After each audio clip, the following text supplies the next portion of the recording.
तान्या बहुत खुश थी क्योंकि एक दिन बाद करवा चौथ का व्रत था। पहले उसके चेहरे पर आज तक इस व्रत को लेकर कोई दिलचस्पी दिखाई नहीं दी, पर इस बार उसकी भाभी नीलम इस बात पर बहुत गौर कर रही थी। तान्या पिछले कई दिनों से करवा चौथ के बारे में अब तक कई सवाल जो कर चुकी थी। नीलम भाभी, आप पूरा दिन भूखे प्यासे रहकर ये व्रत कैसे कर लेते हो? सचमुच मुझे तो इस बारे में सोचते हुए घबराहट होती है। क्या आपको बिल्कुल भी प्यास नहीं लगती? क्या हम एक घूंट भी पानी नहीं पी सकते? नहीं तान्या, ये व्रत निर्जल होता है। बाकी आजकल कुछ लोग इस व्रत में पूजा के बाद चाय, कोल्ड ड्रिंक, फल, फ्रूट वगैरह लेने लगे हैं, पर अभी तक मैंने तो शुरू नहीं किया। माँ जी तो मुझे कई बार कहती हैं कि मैं पूजा के बाद कुछ चाय वगैरह ले लिया करूं, पर मेरा मन नहीं मानता। जब तक रख पा रही हूँ तब तक तो निर्जल व्रत कर ही लूंगी, उसके बाद जब हिम्मत नहीं होगी तब देखा जाएगा।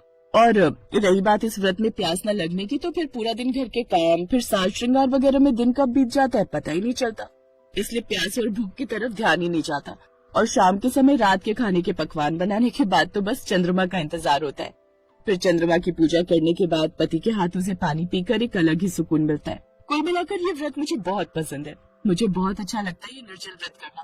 पर तुम ये सब क्यों पूछ रही हो? तुम्हें तो अभी शादी के बाद इस व्रत को करना है, तुम्हें भी टेंशन मत लो। अब वो भाभी, मैं ऐसे ही पूछ रही थी। अच्छा, आप मेहंदी लगवाने कब जाओगे? मैं सोच रही हूँ मैं भी अपने हाथों में मेहंदी लगवा लूं। तू क्या करेगी मेहंदी लगवाकर?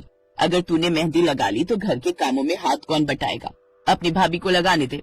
कोई बात नहीं माँ जी, वैसे भी हमने रात को मेहंदी लगवाने जाना है, तब तक तो हम दोनों मिलकर सारा काम निपटा लेंगे। तान्या, तुम भी मेरे साथ चलना, दोनों ननद भाभी मिलकर मेहंदी लगवाएंगे। ठीक है भाभी, तो मैं आपके साथ रात के खाने की तैयारी करवा लेती हूँ। तान्या के हाव भाव देखकर नीलम को थोड़ा अजीब तो लगा, पर उसने सोचा कि शायद हो सकता है वैसे ही शौक में तान्या ये सब कर रही हो, क्योंकि तान्या के लिए लड़का तो वो लोग ढूंढ रहे थे, पर अभी तक कोई अच्छा लड़का नजर में नहीं आया था। अगले दिन करवा चौथ का व्रत था। तान्या भी अपनी भाभी नीलम के साथ सरगी के समय उठ गई। क्या बात है तान्या, वैसे मैं देख रही हूँ तुम इस बार करवा चौथ को बहुत एंजॉय कर रही हो। हाँ भाभी, बस ऐसे ही, ये सब रिवाज और रस्में मुझे बहुत अच्छी लगने लगी हैं। तान्या खिलखिलाकर हंसती हुई अपने कमरे में चली जाती है। करवा चौथ वाले दिन तान्या कुछ भी नहीं खा पी रही थी। ये देखकर नीलम को अब पूरा शक हो गया था कि कहीं न कहीं तान्या करवा चौथ का व्रत रख रही है। अरे तान्या, ये देख, गोलगप्पे लेकर आया हूँ आज, आजा तू भी खा ले। माँ आ जाओ, तुम भी खा लो। हाँ हाँ, आ रही हूँ। तान्या देख, तेरा भाई गोलगप्पे लाया है। मुझे भूख नहीं है, मैं रात को खाऊंगी। साहिल, मेरे लिए गोलगप्पे बचा देना, फ्रिज में रख दो। मैं रात को चंद्रमा की पूजा के बाद गोलगप्पे ही खाने वाली हूँ। तुम मुझे इस समय बहुत चिढ़ा रहे हो, ये गोलगप्पे देखकर तो मेरे मुंह में भी पानी आ रहा है। वैसे बहू ठीक ही कह रही है, तू ये रात को लाता। चल फ्रिज में रख देते हैं, बहू तुम रात में खा लेना। तान्या, तुम तो खा लो, तुम्हें तो गोलगप्पे बहुत पसंद है। मैं नहीं खा सकती, मेरा तो करवा चौथ का व्रत है, पर तुम तो खा सकती हो, तुम क्यों मना कर रही हो? हाँ भाभी, मुझे पसंद तो बहुत है, पर पता नहीं आज मेरा मन ही नहीं कर रहा कुछ खाने का। अब एक ही बार रात को ना आपके साथ ही खा लूंगी। आप भी तो भूखे हो ना, कोई तो आपका साथ देने वाला होना चाहिए। नीलम समझ चुकी थी कि सच में ही तान्या ने करवा चौथ का व्रत रखा है, और ये बात सामने आ ही गई। जब रात को चंद्रमा निकलने के बाद नीलम ने चंद्रमा की पूजा की और उसके बाद नीलम छत से नीचे आई तो उसने देखा तान्या अपने कमरे में किसी से वीडियो कॉल पर बात कर रही है। नीलम सब कुछ समझ गई। देखो मोहित, मैंने तुम्हारे लिए पूरा दिन करवा चौथ व्रत रखा है और तुम अब मेरा वीडियो कॉल उठा रहे हो। मैं सुबह से इंतजार कर रही थी, मुझे तुम्हारा चेहरा देख रहा था। तुम जानते हो मैं तुम्हारा चेहरा देखकर इस व्रत को खोल सकती हूँ, ये इस व्रत के नियम होते हैं। और वैसे भी ये मेरा पहला करवा चौथ है, मैंने तुम्हारे लिए ये व्रत रखा है। सॉरी माय लव, क्या करूँ, ऑफिस अब खत्म हुआ, बस तुरंत तुम्हें कॉल मिला है। अब अच्छा ठीक है, तुम अपना व्रत खोल सकती हो, अब तो मुझे देख लिया। हाँ ठीक है, मैं पानी और मीठा लेकर आती हूँ, तुम यही होल्ड पर रहो। तान्या जैसे ही पीछे मुड़ती है तो नीलम वहीं खड़ी थी। सॉरी भाभी, मैं आपको बताना चाहती थी, पर भाभी मैं और मोहित एक दूसरे से बहुत प्यार करते हैं। आपकी शादी में पहली बार मैं मोहित से मिली थी, जब भैया ने मोहित को इनवाइट किया था। मोहित साहिल भैया का बहुत क्लोज फ्रेंड है। बस इस तरह से मैं अपने और मोहित के बारे में किसी को कुछ भी बताने से बहुत डर रही थी, पर भाभी हम दोनों बहुत सीरियस हैं। मोहित मुझसे शादी करना चाहते हैं। मैंने आज मोहित के लिए करवा चौथ का व्रत भी रखा है। प्लीज भाभी, मेरे और मोहित के लिए आप भैया से बात करोगे ना? मुझे तो बहुत डर लगता है, भैया को अगर पता चलेगा तो वो कहीं मुझ पर गुस्सा न करे। घबराओ नहीं, मैं तुम्हारे भैया से बात करूंगी। और जहाँ तक मैं जानती हूँ मोहित बहुत अच्छा लड़का है, तो फिर इस रिश्ते में भला तुम्हारे भैया क्यों नहीं मानेंगे? जरूर मानेंगे। मोहित अच्छा लड़का था, इसलिए घर में सबने इस रिश्ते के लिए हाँ कह दी।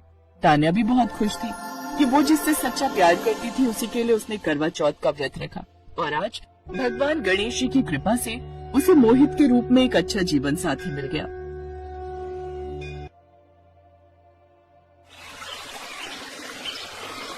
रेखा अपनी देवरानी अर्चना से बहुत जलती थी।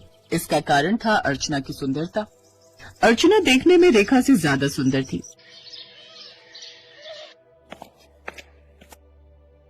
पाए लागू माँ जी, कैसी तबीयत है अब? ठीक ही हूँ। अर्चना बहू मेरा बहुत ख्याल रखती है। एक तू है बस हाल चाल पूछने आती है। कभी ये भी बोल दिया कर कि माँ जी मेरे घर रह लो कुछ दिन। माँ जी आप तो जानते हो 2 कमरे हैं मेरे घर में, जिसमें से एक कमरा मैंने अपने लिए रखा हुआ है और दूसरा कमरा मेहमानों के आने जाने के लिए। अब आपको तो पता है घर ही इतना छोटा है। बहू दिल बड़ा होना चाहिए। यहाँ पे कोई 4-6 कमरे नहीं है, 2 कमरों का ही घर है। पर अर्चना का दिल बहुत बड़ा है। खैर छोड़ो, कुछ काम था क्या? हाँ, वो करवा चौथ का सामान लेने जा रही थी तो सोचा आपसे पूछ लूं। आपको देने के लिए वही नमकीन बिस्किट ही खरीद लूं ना, वो तो आप खा ही लेती हो। हाँ जो मर्जी खरीद लो, मेरे तो इतने दांत नहीं है कि मैं इतना ज्यादा कुछ खा सकूं। अर्चना दिखाई नहीं दे रही, कहीं गई है क्या? हाँ, करवा चौथ की मेहंदी प्रतियोगिता के लिए वो मोहल्ले की सारी औरतें एक ग्रुप बना रही हैं। करवा चौथ की पूजा के समय वो मिसेस वर्मा है ना, उन्हें जज बनाया है। वो सबकी मेहंदी देखेंगी और जिसकी मेहंदी सबसे अच्छी होगी उसे उपहार मिलेगा। बाकी और भी उपहार है। पूरी बात तो अर्चना को ही पता है। ओह, तो करवा चौथ की मेहंदी लगाने की तैयारी हो रही है। ये अर्चना तो बड़ी चालू निकली, मुझे कुछ भी नहीं बताया। ये तो पूरे मोहल्ले की हेड बनी फिरती है। अर्चना भी आ जाती है। उसके हाथ में करवा चौथ का बहुत सारा सामान था। नमस्ते भाभी, कैसी हो? मैं ठीक हूँ। अच्छा सुनो, ये प्रतियोगिता कौन सी हो रही है मेहंदी लगाने की? कुछ नहीं भाभी, बस मेहंदी का डिजाइन जिसका सबसे अच्छा होगा उसे गिफ्ट मिलेगा। अब मैं वही सोच रही हूँ कि मार्केट में तो बहुत मेहंदी लगा रहे हैं, या तो खुद से ही लगा लेते हैं। मेरी तो वैसे भी बहुत अच्छी रच जाती है, तो कोन लाकर मैं खुद से ही लगा लूंगी। अरे कैसी बातें कर रही हो, मेरे होते हुए भला तू खुद क्यों लगाएगी? मैं चाहती हूँ मेरी देवरानी ये प्रतियोगिता जीते। और तू शायद भूल रही है, मैंने मेहंदी का कोर्स किया हुआ है। शादी से पहले शौक में सीख लिया था। तुझे बाजार में भीड़ भाड़ में भी लगवाने की कोई जरूरत नहीं है। मैं तेरे हाथों में मेहंदी लगा दूंगी। क्या बात है, आज सूरज किधर से निकला है? आज तो तुझे अपनी देवरानी पर बड़ा प्यार आ रहा है। माँ जी, आपको मेरे बारे में गलत फहमी हो रही है। अर्चना मेरे लिए कोई पराई नहीं है, मेरी देवरानी है ना? भाभी आप मेरे लिए कितना सोचते हो, पर मेरी भी एक शर्त है। मैं तभी मेहंदी लगवाऊंगी जब आप मेरे साथ इस प्रतियोगिता में हिस्सा लोगे। हम दोनों एक दूसरे को मेहंदी लगाएंगे। एक काम करो, मैं भी खाना बना लूंगी रात का समय से, और आप भी फिर यहीं आ जाना, तब हम मेहंदी लगा लेंगे। ठीक है, मैं आ जाऊंगी। कौन मैं खरीद लाऊंगी। ठीक है भाभी। रेखा अचानक से अर्चना पर इतना प्यार बरसा रही है, ये बात उसकी सास को हजम नहीं हो रही थी। ये रेखा बहू को क्या हो गया? इससे पहले तो कभी भी उसने इस तरह से अच्छा व्यवहार नहीं किया। आज तो वो तुम्हारे ऊपर कुछ ज्यादा ही प्यार लुटा रही थी। तो अच्छी बात है ना माँ जी, त्योहार के मौके पर वैसे भी लड़ाई झगड़ा अच्छा नहीं लगता। भाभी का इस तरह का बदला हुआ नेचर देखकर मैं भी बहुत खुश हूँ। उधर रेखा कुछ और ही सोच बैठी थी। ऐसी मिलावट करूंगी मेहंदी में कि मेहंदी लगाने लायक हाथ नहीं रहेंगे। मेहंदी प्रतियोगिता में जीतने की सोच रही है, मैं ऐसा कुछ होने ही नहीं दूंगी। रेखा खुद से ही मेहंदी खरीद कर लाती है और उसमें एक ऐसा केमिकल मिला देती है जिससे हाथों में खुजली हो जाए। 2 मेहंदी की कोन अलग कर देती हूँ।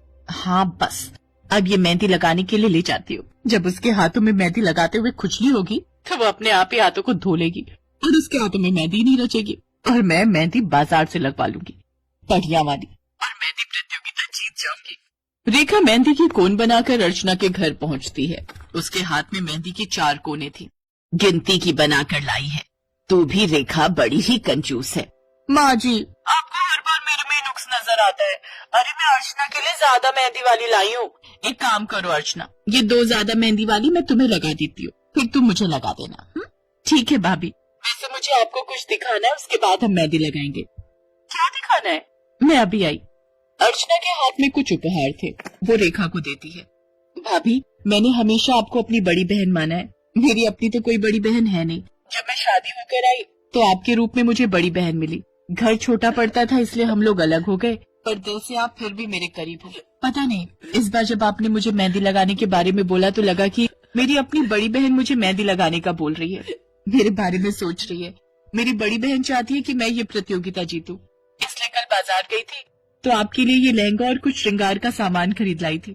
मैं चाहती हूँ आप करवा चौथ की पूजा में ये लहंगा पहनो, अपनी छोटी बहन की तरफ से ये छोटा सा करवा चौथ का उपहार। आपको कैसा लगा? रेखा देखती है कि अर्चना उसके लिए बहुत सुंदर लहंगा और बहुत ही प्यारा श्रृंगार का सामान लेकर आई है। रेखा की आंखों में आंसू आ जाते हैं। वो जलन में आकर आज कितनी बड़ी भूल करने जा रही थी। वो अर्चना को केमिकल मिली हुई मेहंदी लगा रही थी और एक तरफ अर्चना है जो उसे बड़ी बहन मानकर उसके लिए उपहार लेकर आई थी। रेखा अपने ऊपर बहुत शर्मिंदा होती है और जानबूझकर वो दोनों केमिकल वाली मेहंदी की कोन छुपा लेती है। क्या हुआ भाभी, आपको ये उपहार पसंद नहीं आए? नहीं अर्चना, ये उपहार बहुत अच्छे हैं, थैंक यू। तुम बहुत अच्छी हो अर्चना, बहुत अच्छी हो। अरे भाभी क्या हुआ, आप तो इमोशनल हो गए। अरे अब जल्दी जल्दी हम मेहंदी लगाते हैं ना, हम दोनों देवरानी जेठानी ये इनाम जरूर जीतेंगे। अरे दो कोन कहाँ गई? पता नहीं, ये दोनों कोन ना खराब हो गई थी तो मैंने फेंक दी। एक काम करते हैं ना, मैं पहले तुम्हें लगा देती हूँ, फिर जब तुम्हारी सूख जाएगी तो तुम मेरी लगा देना। मैं पड़ोस की दुकान से 2 कोन और खरीद लाती हूँ। अर्चना पड़ोस की दुकान से 2 कोन और खरीद लाती है। दोनों देवरानी जेठानी एक दूसरे के हाथों पर सुंदर सुंदर मेहंदी के डिजाइन बनाती हैं। अगले दिन दोनों मिलकर करवा चौथ का व्रत करती हैं और पूजा करती हैं। रेखा ने वही लहंगा पहना था जो अर्चना ने उसे उपहार में दिया था। सब मेहंदी प्रतियोगिता में भाग ले रहे थे पर सबने मेहंदी बाजार से ही लगवाई थी। सिर्फ रेखा और अर्चना ही थी जिन्होंने घर पर अपने हाथों से मेहंदी लगाई थी, इसलिए उन दोनों को ही प्रतियोगिता जीतने का अवसर मिलता है। उसके बाद वो खुशी खुशी घर आती है और अर्चना रसोई में सबके लिए खाना लेने चली जाती है। तभी रेखा की सास उससे कहती है, रेखा बहू, मुझे खुशी है कि तुमने अपनी देवरानी अर्चना को समझा और उसके प्रति जितनी भी तुम्हारे मन में कड़वाहट थी वो तुमने खत्म कर दी। जीती रहो तुम दोनों देवरानी जेठानी, हमेशा ऐसे ही मिलकर सारे त्योहार मनाओ। मेरा आशीर्वाद तुम दोनों के साथ है। उसके बाद दोनों बहुएं रेखा और अर्चना अपनी सास के पैर छूती हैं और आशीर्वाद लेती हैं।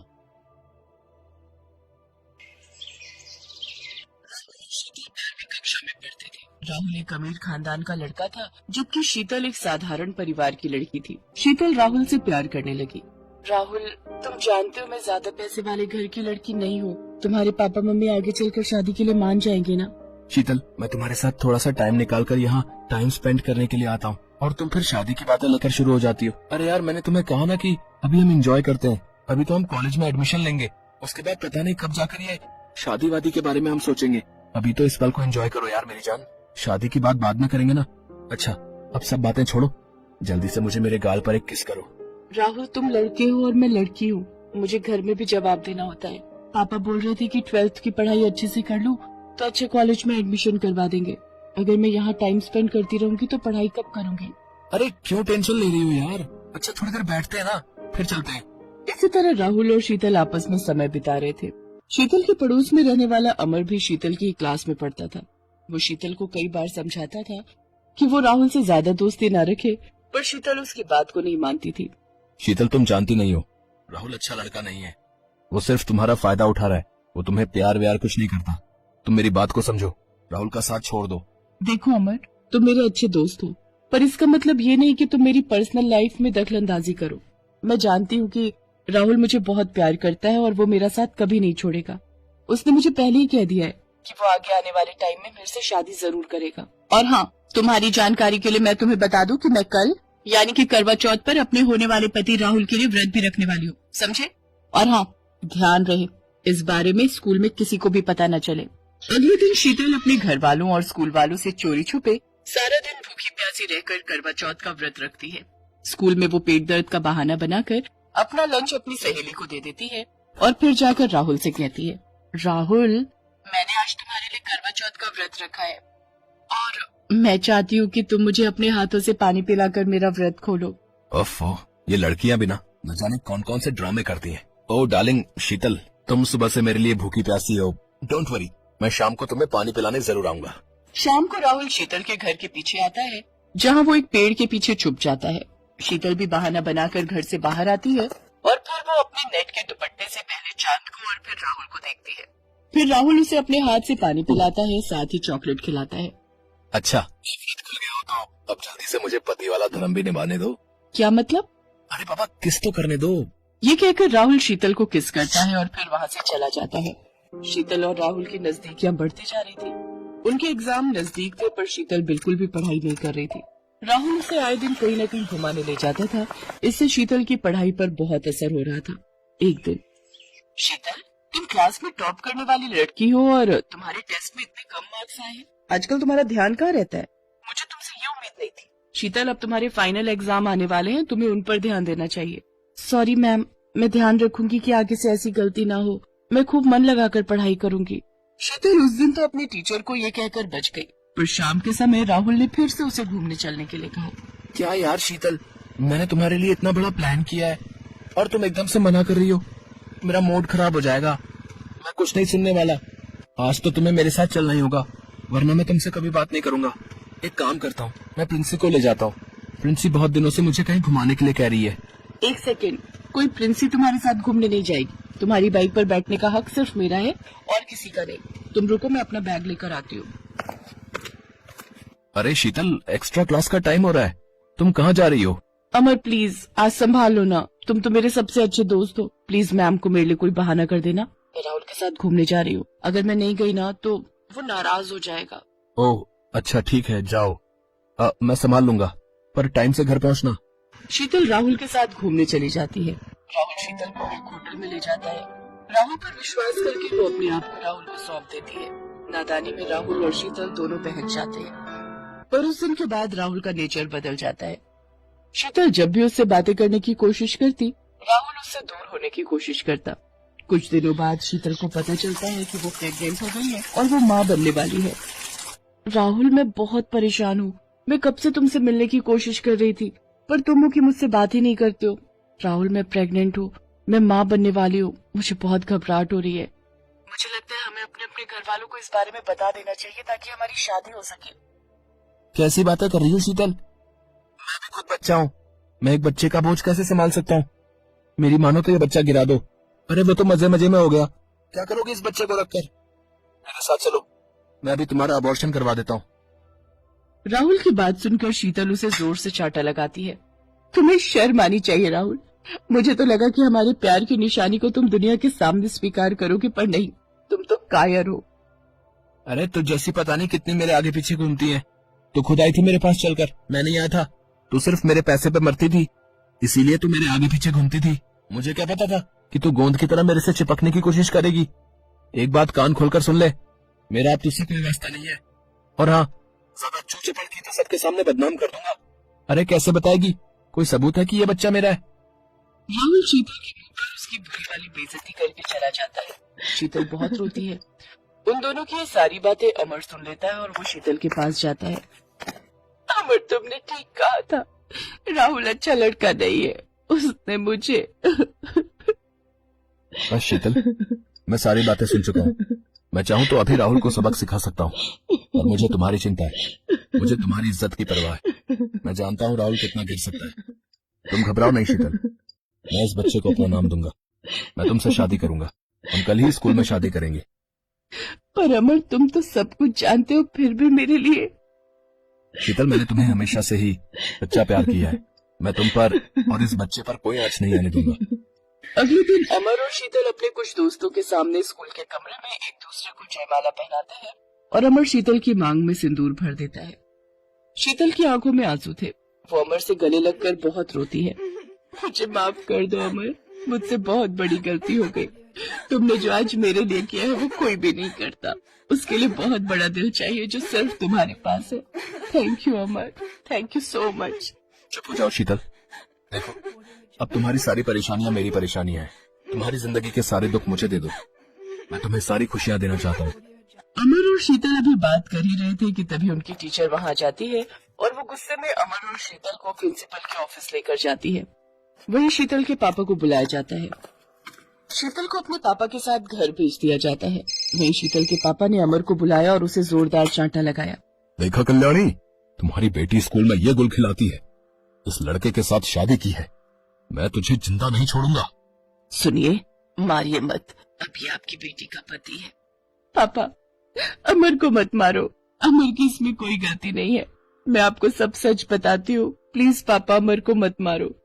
शीतल अपने माता पिता को सारी सच्चाई बताती है कि सारी गलती उसी की थी। अमर ने अपनी दोस्त का साथ देकर उसकी इज्जत बदनाम होने से बचाई है, उसके होने वाले बच्चे को अपना नाम दिया है। शीतल के पिता अमर को गले से लगा लेते हैं। अमर बेटा, मैं तुम्हारा कैसे शुक्रिया अदा करूं? उस राहुल को तो मैं जिंदा नहीं छोड़ूंगा। तभी राहुल के पिता उसे लेकर वहां आ जाते हैं। शीतल, मैंने मम्मी पापा को सब सच बता दिया है। मैं तुम्हारे बिना नहीं रह सकता। मैं तुम्हें और हमारे बच्चे को स्वीकार करता हूँ। शीतल, मुझे माफ कर दो। तुमने आने में बहुत देर कर दी राहुल। अब मैं अमर की पत्नी हूँ और ये बच्चा भी अमर और मेरा है। तुम यहाँ से जा सकते हो। जीती रहो बेटी। मैं जानता हूँ मेरे बेटे राहुल ने तुम्हें खोकर दुनिया की सबसे बड़ी गलती की है। खुश रहो बेटी। राहुल वहाँ से शर्मिंदा होकर अपने पिता के साथ वापस लौट जाता है। अमर शीतल के प्रति अपनी सारी जिम्मेदारियां निभाता है और वक्त के साथ साथ सब कुछ ठीक हो जाता है। दोनों एक दूसरे का साथ पाकर बहुत खुश थे। दोनों एक साथ अपनी पढ़ाई भी पूरी करते हैं। शीतल अपने बच्चे को भी संभालती है। कुछ सालों बाद अमर की अच्छी नौकरी लग जाती है और वो अपनी पत्नी और बच्चे की जिम्मेदारी बहुत अच्छे से संभालने लगता है। तान्या बहुत खुश थी क्योंकि एक दिन बाद करवा चौथ का व्रत था। पहले उसके चेहरे पर आज तक इस व्रत को लेकर कोई दिलचस्पी दिखाई नहीं दी, पर इस बार उसकी भाभी नीलम इस बात पर बहुत गौर कर रही थी। तान्या पिछले कई दिनों से करवा चौथ के बारे में अब तक कई सवाल जो कर चुकी थी। नीलम भाभी, आप पूरा दिन भूखे प्यासे रहकर ये व्रत कैसे कर लेते हो? सचमुच मुझे तो इस बारे में सोचते हुए घबराहट होती है। क्या आपको बिल्कुल भी प्यास नहीं लगती? क्या हम एक घूंट भी पानी नहीं पी सकते? नहीं तान्या, ये व्रत निर्जल होता है। बाकी आजकल कुछ लोग इस व्रत में पूजा के बाद चाय, कोल्ड ड्रिंक, फल, फ्रूट वगैरह लेने लगे हैं, पर अभी तक मैंने तो शुरू नहीं किया है। माँ जी तो मुझे कई बार कहती हैं कि मैं पूजा के बाद कुछ चाय वगैरह ले लिया करूं, पर मेरा मन नहीं मानता। जब तक रख पा